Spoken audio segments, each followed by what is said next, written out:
C'est bien, mais... Ah, c'est orange. Si tu cherches du matos et que tu veux le comprendre, c'est ici que ça se passe. C'est ton gars Sick pour te l'expliquer. On y va tout de suite avec le dernier deck Tilt Formula.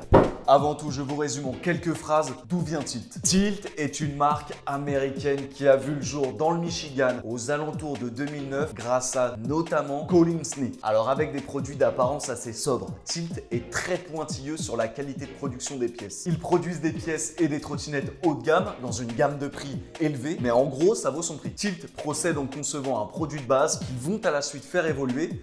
On va le voir avec le Formula. Et donc passons maintenant aux caractéristiques du deck Tilt Formula. On retrouve 5 tailles pour ce deck, de longueur et de largeur. On commence avec la plus petite taille, en 51 cm de long, 12,7 cm de large. La seconde, 53,3 cm de long, 14 cm de large. La taille moyenne, celle qui régale tout le monde, 55,8 cm de long pour 15,2 cm de large. La quatrième, et là on passe un gap, 58 cm de long et 16,5 cm de large. Enfin, la dernière, l'une des plus grosses tailles du marché, avec 59,7 cm de long et 17,8 cm de large. Passons à l'angle. Eh oui, ça compte. 83 degrés pour le deck Tilt Formula. C'est l'angle le plus répandu qui te permet à la fois d'être vif sur la rotation de ton deck et d'avoir ton guidon plutôt proche de tes hanches. Ici, le grip n'est pas inclus, mais pour compenser ça, il t'offre 3 stickers avec le deck. Concernant le frein du deck Formula, qui n'en est pas un, ici, c'est un brakeless. Il fait partie des innovations élaborées par Tilt, car par rapport à d'autres brakeless que l'on peut voir sur le marché, ici, il est entièrement soudé. Et par rapport au brakeless précédent, on constate bien qu'il a été renforcé, avec une épaisseur un peu plus conséquente. Sur la partie supérieure du deck, la plate est concave, ce qui va vous donner un meilleur appui. Sur la partie avant qui sert de calage ou de grind, la pièce supplémentaire qui s'y trouve a été renforcée et un petit peu plus creusée. C'est une chose assez logique, mais il fallait y penser et le mettre en place. Sur le dessous, le deck est entièrement plat, avec une découpe en son centre, que ce soit sur la petite et même la plus grande taille,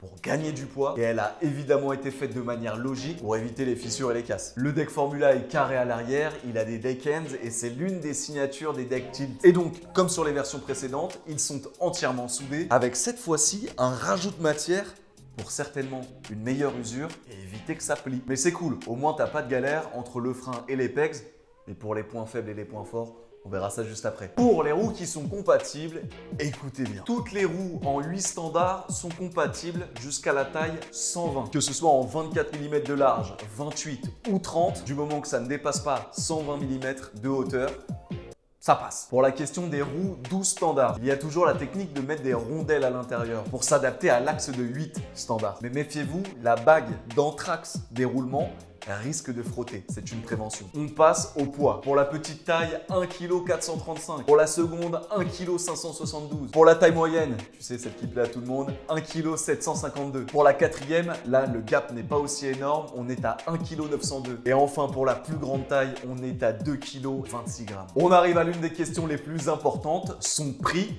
que ce soit de la plus petite à la plus grande taille, nous restons à 259 €. On termine avec la couleur qui est une couleur unique, un rouge qui tire vers l'orange. Reste encore un peu, on va pouvoir discuter de ses points forts et de ses points faibles. Pour les points forts, moi ce serait la sobriété du deck Formula, également le fait qu'il soit qualitatif et toutefois léger. Pour les points faibles, ce serait tout de même qu'il est onéreux. On se sent aussi un petit peu limité sur la taille des roues. Je sais pas ce que t'en penses. Et puis pour moi, c'est un défaut, mais un gentil défaut, c'est que la couleur est unique. Donc c'est ça te plaît ou ça te plaît pas. Voilà pour les caractéristiques. Évidemment, tu sais où le trouver sur le site de Dissident Scooter Shop. Je mettrai le lien en bas, ne t'en fais pas. Dites-moi ce que vous pensez de ce deck et nous, on va en profiter pour en demander à ceux qui sont à l'entrepôt.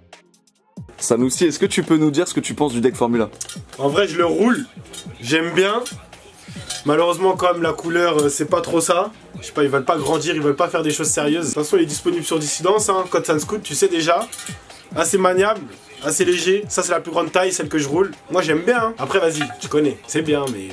Ah, c'est orange. Comme le bonnet Kraken que j'ai sur moi. Dire qu'il est en rupture de stock, les gars. On l'a tous. Je crois que c'est pour ça qu'il est en rupture de stock. Non, même pas. Hein. Non, en vrai, il est d'art. Hein. La tête de homme, il est d'art. Juste la couleur, vas-y, ça y est. Il faut le peindre comme moi, les gars.